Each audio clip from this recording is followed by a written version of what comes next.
Hello, my name is Terry White, Worldwide Design Evangelist for Adobe Systems, and I'm very happy to walk you through the brand new application, Flash Catalyst CS5.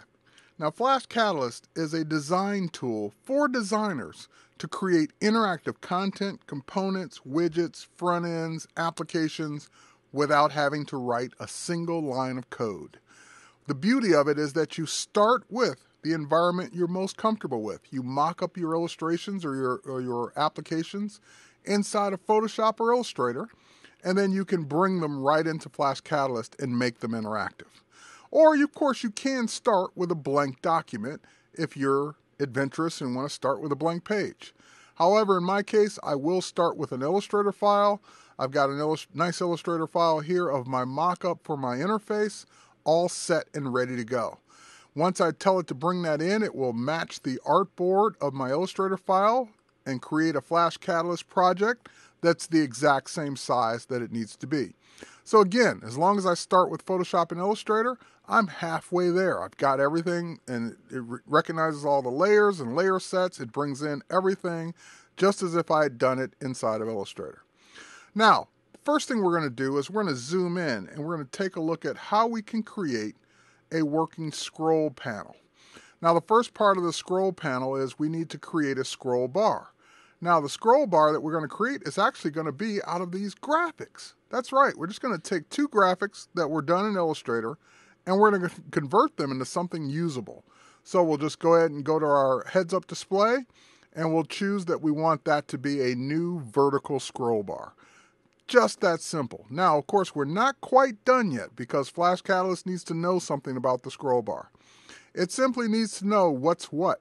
What's the part that moves up and down, and what's the part it moves up and down on. So the part that moves up and down is called the thumb. So once I tell it that that's the thumb, okay, great. Then it needs one more required piece, and it needs to know what the track is. And that's it. I now have a working scroll bar. I've identified it. Out of the four possible things that I could have, I told it what the two required pieces are. So now I can actually preview this or run this to see what it looks like. So we can say run project from the file menu, or we can actually do it from the keyboard, and that will build it out in Flash and run it in our browser so we can test what we've done so far. So my scroll bar actually does what it's supposed to. It scrolls up and down, but we didn't tell it to scroll anything yet. So let's go ahead and go back out to Flash Catalyst. We'll back out of this interactive scroll bar for a moment. And now we're going to work with this text. We're going to double click on it to actually edit it. And we'll notice in the lower right hand corner here, there's a little button that indicates that there's more text. So when we click that button, that will actually expose the rest of our text here. And it's okay that we've got more text running down, because what we're going to do now is we're going to go ahead and convert all of this into what's called a scroll panel. So we'll select the text, we'll select the scroll bar we've already created, and now with those two objects selected, we'll say that we want this to be a new scroll panel. So we've got our scroll panel set up, but we need to tell it what's what. And there's one required piece here. We need to click on the actual text that's going to be the scrolling content. That's the required piece of a scroll panel. Now it knows that that whole thing should scroll. Again, we can build this out, hitting Command Return on the Mac or Control Enter on Windows.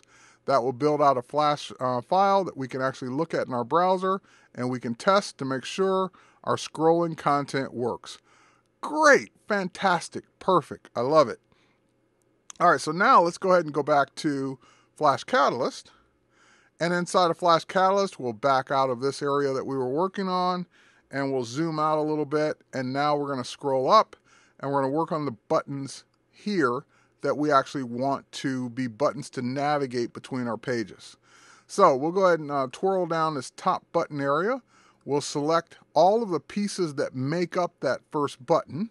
And we'll just go ahead and tell Flash Catalyst that it is, in fact, a button. So we just go ahead and choose it from our heads-up display that is a new button component. And now we can control the appearance of it by going to our up state to begin with. So the first thing I want to do in the up state is I want to go ahead and choose the property for this particular layer. So we're going to go to our label layer. And with our label layer selected, we're going to go ahead and change the color of it. So we'll make it a nice orange color. Now that we've got our orange color, that's the way it will look in our up state. So in our over state, what do we want to happen? All we want to do is simply turn off the layer that makes it dark for our up state. So that will give us our lighter gray, so when you mouse over it, it turns light gray. Now for our down state, all we want to do is simply turn off the up and the over state. So that's the way the button will look when they press it down. And it will be the same for the disabled state. We'll turn off our up and our over, and that button is now ready to go. It's a button that functions, we just haven't told it what to do yet. Now, of course, you can go build these one by one, and you can also use your library to bring in components that you've already built. So I can bring in this button 1 component that I've already built. I can line it up here where I want that button to appear. And the next thing I want to do is go to my layers panel here. We're going to go to that label for that button that we've just created. And let's go ahead and actually select this component here, the first one. There was one thing we forgot to do, and that is convert that button into an actual label, the label part of it. So we'll just go to the label, and we'll say that that's the actual label for it. Great, now we'll back out. And if we go to this one now, we should have a label that we can change. So basically, we're just simply changing that to label 2. It's got all the same properties as the other button, and we can just use that component over and over and over again. Now, that means I don't need this button layer number 2 again, so we can get rid of the one that was in the graphic file. Matter of fact, we can get rid of all 3, 4, and 5 if we're going to use them, because now we have this one library component that we can use over and over again. However, I need to identify these buttons so I'll know what's what. So we'll just go ahead and double click on this button. We'll call this button 1. We'll double click on this button. We'll call it button 2. So, all right, so now my buttons have been identified. Now I need to make something for those buttons to actually do. So let's go ahead and take a look at this design and what we want to happen. Now, we want to happen so when they click on button 2, it actually goes to the next page. And that next page is this content that's going to scroll over, but it's also some content down at the bottom here that we want to change and scroll down and scroll up. So in order for that to all happen, we need to go ahead and dictate how we want this all to look. So the first thing I'm going to do is I'm going to go down to my, let's go down to my panels here. And right now we have the feature panel turned on. So I'm going to temporarily turn the feature panel off, and we'll turn on the design panel. So that's the way I would ultimately want it to look. But I want that design panel to slide up. So on page 1, the design panel, we'll hold down our shift key, will be actually off the page. And now we can turn back on the feature panel. So basically one's going to replace the other. Now we'll go ahead, we've got this all set and ready to go. We just need it to be the next page. So instead of creating a blank page where we'd have to do this all over again, we can simply duplicate this state to where now we have an exact duplicate of that page, but it's page 2. So now we can change the things on page 2 that are different or that we want to change. So in this case, before we go any further, I want to treat this design panel as one component, one object. So we'll just simply make that another custom generic component, and that way it will treat it like it's one object. We'll do the same thing on the feature component, and it's kind of like a way of grouping things together. Now that I've done that, I can actually go in and change what's going to appear where. So for example, I'll turn off the design panel for a split second here, and we'll go to the feature panel. We'll just go ahead and slide that one down because we are on the next page. And not only will we slide it down, but we'll also turn it off for now. And we'll turn back on the design panel, and we'll slide that one up. And again, I'm just doing the turning on and off to make them easier to select. All right, so now we can turn them both on because now they've been replaced. If we go back to page 1, that's the opposite. We go to page 2, there we are. All right, so next, let's take a look at how we want this next object to go. So for example, we've got this image slider object. We twirl that down. That's a bunch of images that we want to be able to slide over. So again, I can select all of that, and I can make that its own generic component, or I can just pick the whole thing up and slide it over. So I'll hold down my Shift key. Here we'll deselect, we'll hold down the Shift key, we'll pick the whole thing up, and we'll just slide it over on page 2. That's the way I want it to look. All right, so now we're pretty much ready to go. We've got page 1, we've got page 2, the objects are going to switch, everything looks great. However, there are some things that we need to happen. We need the buttons to actually control this operation, because if I preview this now, you won't ever be able to get to page 2. So let's start with page 1.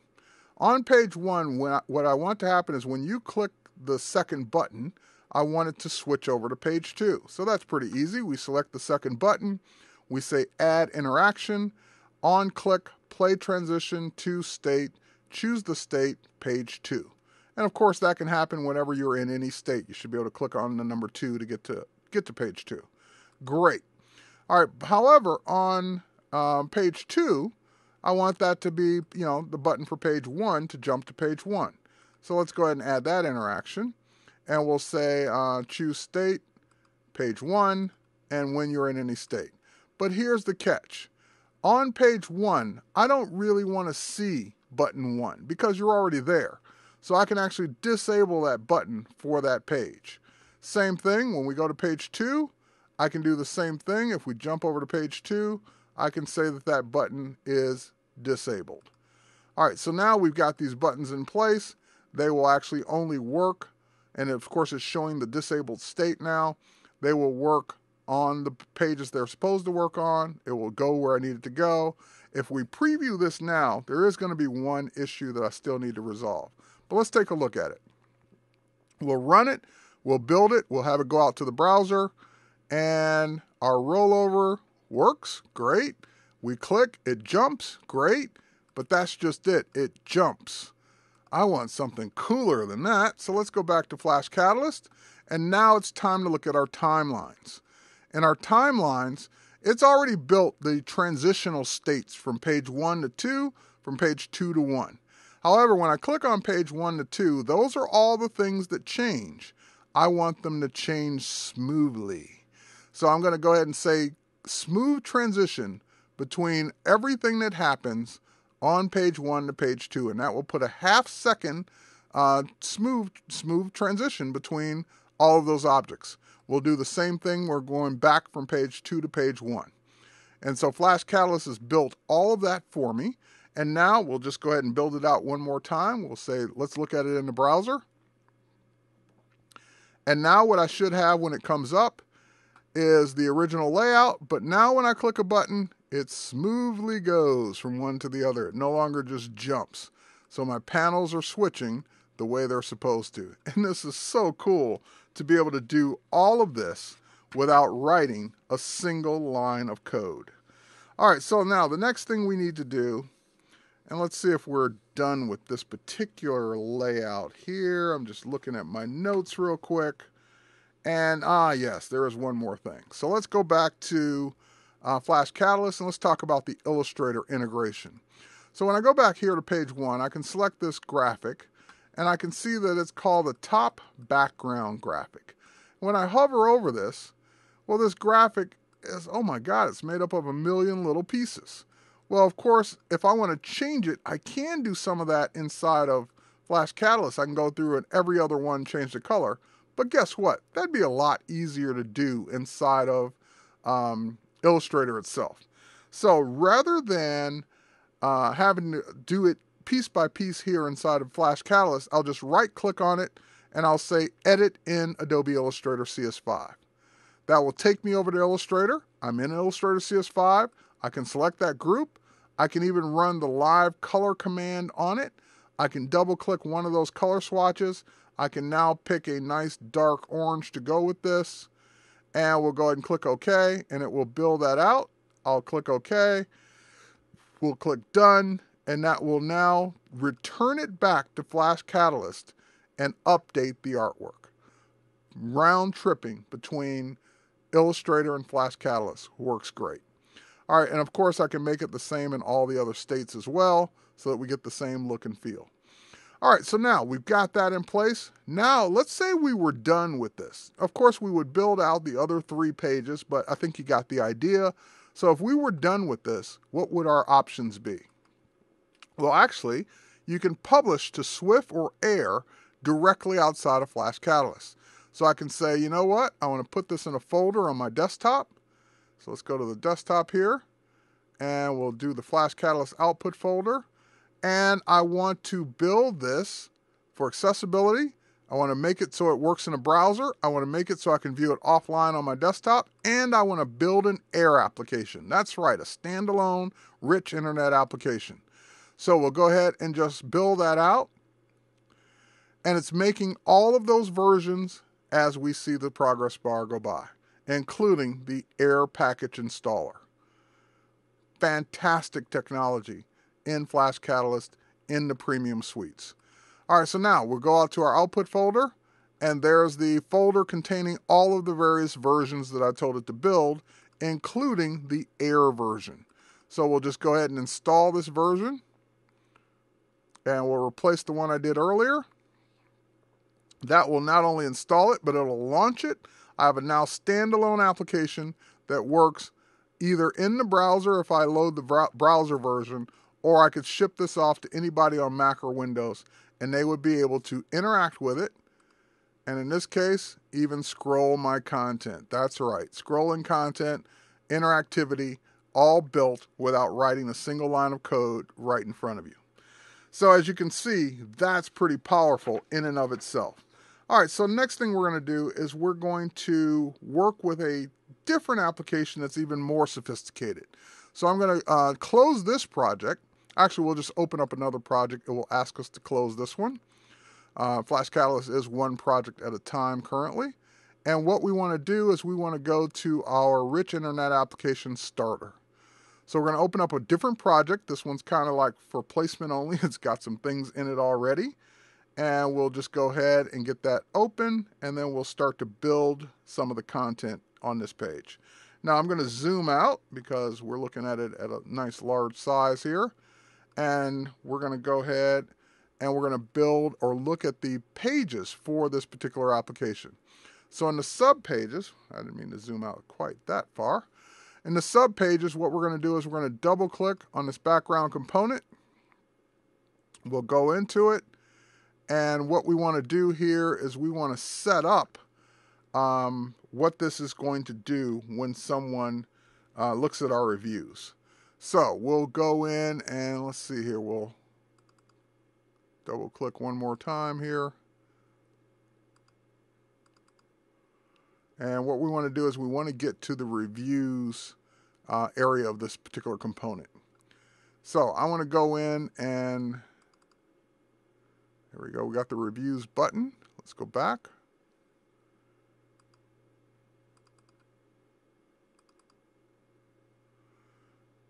And let's go back here. I think I'm clicking on the wrong area of the sub pages here.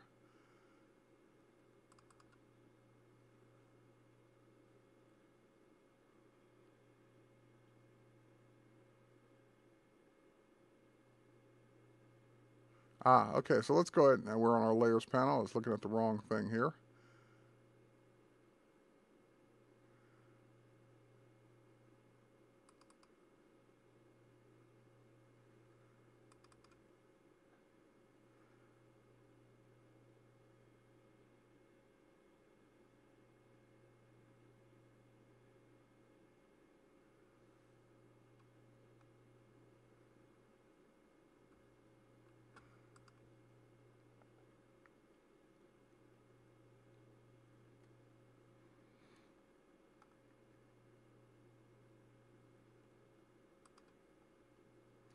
Okay, just had to drill down a little bit further. Great, got it. All right, so we're going to open up our reviews area. Here we go. And I had to drill down into that to get to the spot that I wanted to, and it was in the layers panel. All right, so what we want to do here is we want to build the area of the reviews that basically will be a scrolling data list. In other words, that will show us all of the reviews that people have written so far. So now that we've drilled down to this area, I actually need to import the components that are going to be a part of this. And those components were actually built inside of Photoshop. So we'll go ahead and import our Photoshop PSD. And this is going to be our data list art. And these are just simple Photoshop elements that we're bringing in, and it will bring in all the layers that we can then pick apart and do whatever we want with. So just like we brought in that Photoshop content, we can also, the Illustrator content, we can also bring in Photoshop content as well. Now there's one thing, I'm going to want this scrolling content to actually scroll. So I don't have a graphic for my scroll bar. So we'll go over to our wireframe components, because there are components already built into Flash Catalyst. One of them is a vertical scroll bar. So I can bring that vertical scroll bar into the panel. I can have it be anywhere I want it to be. And then I can pick up, here, we'll go back to our layers panel, and we'll pick up all the pieces that we want. Let's see here, we'll get all of these objects here that make up that scrolling content.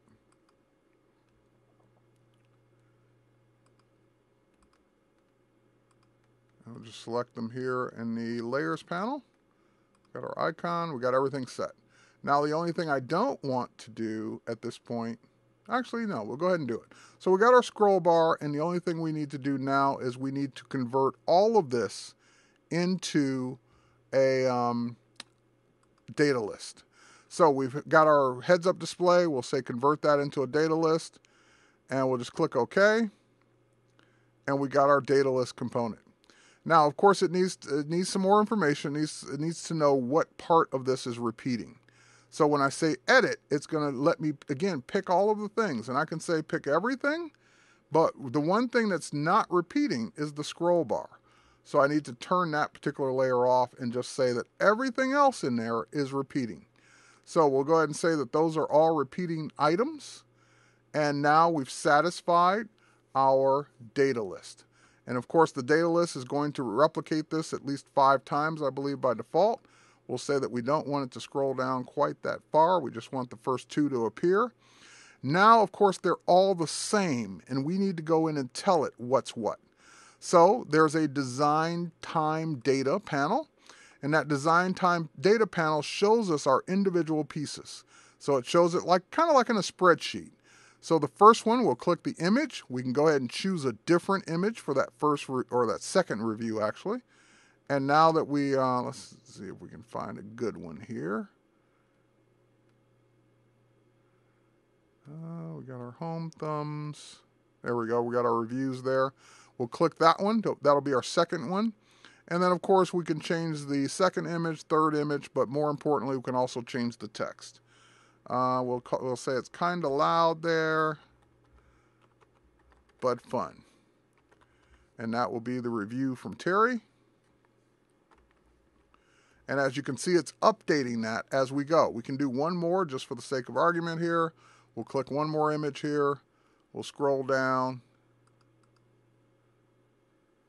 Open up our data list art. Actually, we don't want the data list art. We want the review art. There we go. We'll choose that third icon there. And we'll say that this person says, best ever. And this is from Anne.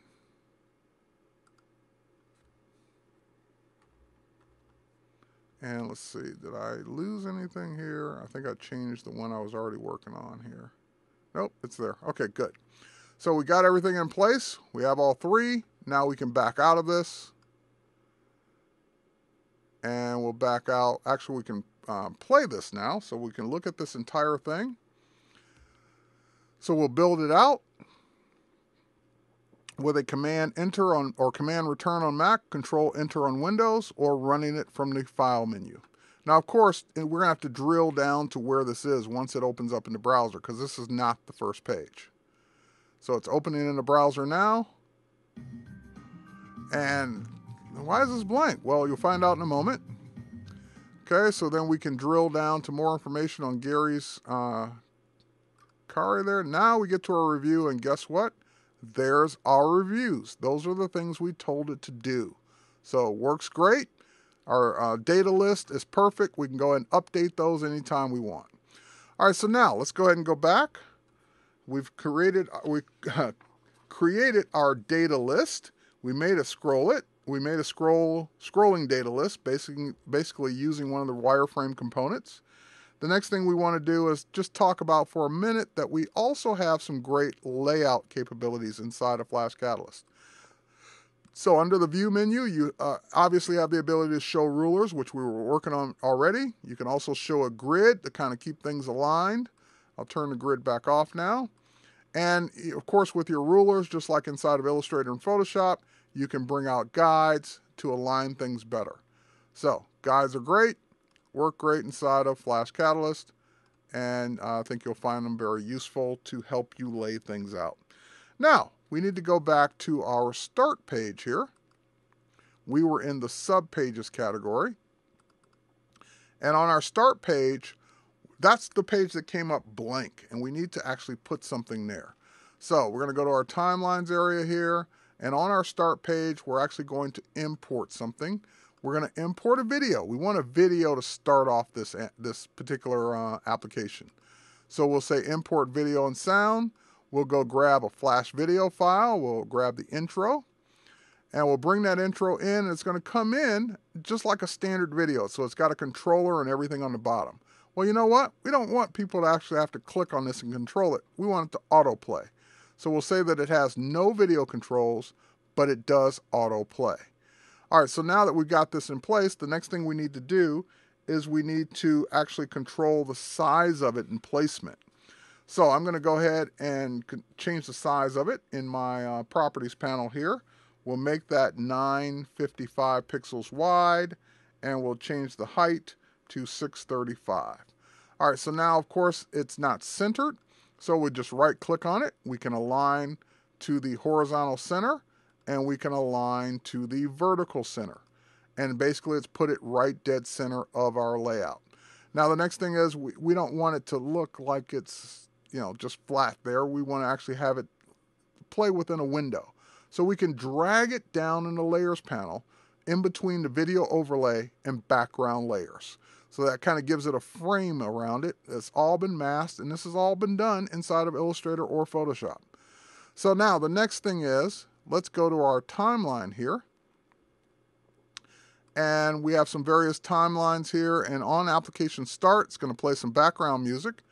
But more importantly, when it starts up, it goes from start to home. And that's where we really need to control this, because right now, we wouldn't see the video if it played, because it's going to fade out immediately. So we can either drag the fade and move it, or we can have it fade out over time, like all the rest of the objects. So the video will start out now, and it will fade properly as we move forward in time. So now we can preview the whole thing. Let's go ahead and build it out.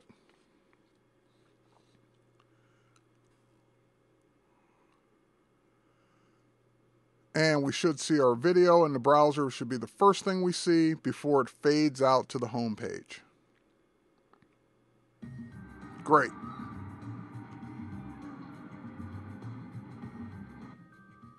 It's perfect. It's exactly what we wanted. So this entire component was built inside of Flash Catalyst, complete with a data list that we just built, reviews, scrollable content, scroll bars, all done within Flash Catalyst without writing a single line of code. Now, for those of you who are interested in what you just avoided, let's go to the window menu and switch to the code workspace. And you don't get to edit the code inside of Flash Catalyst, but you get to see all the hard work that it did for you. And I don't want to see the code. I'm glad that I didn't have to write it. However, keep in mind this application is designed to be maybe a front end to a bigger application or something that's going to grab data off the internet. So let's say you need to hand it off to someone that's going to now handle that back end part. Someone is going to code it and do what it needs to do. You've designed all the pretty front end part of it. Now what? Well, if you just simply save it out, save the project out, it will save it out in a file that's compatible with the brand new Flash Builder. So I've just opened up Flash Builder, and all the person would have to do inside of Flash Builder, your developer would just say import Flex Project, because this is the file format that Flash Catalyst puts out. They would import it in, and they would be able to get to all of the content that you just did, and including the code. So here they would get to all the source files, all the material, and they would be able to actually access the code that was built and go ahead and edit the code and do whatever they need to do from a coding perspective. But again, that's only if you need to hand it off. If you were done, if this were your application, standalone, just navigating through your pages and reading reviews, then you would actually go ahead and publish it out to Swift or Air, put it on your website, or distribute it as a standalone application.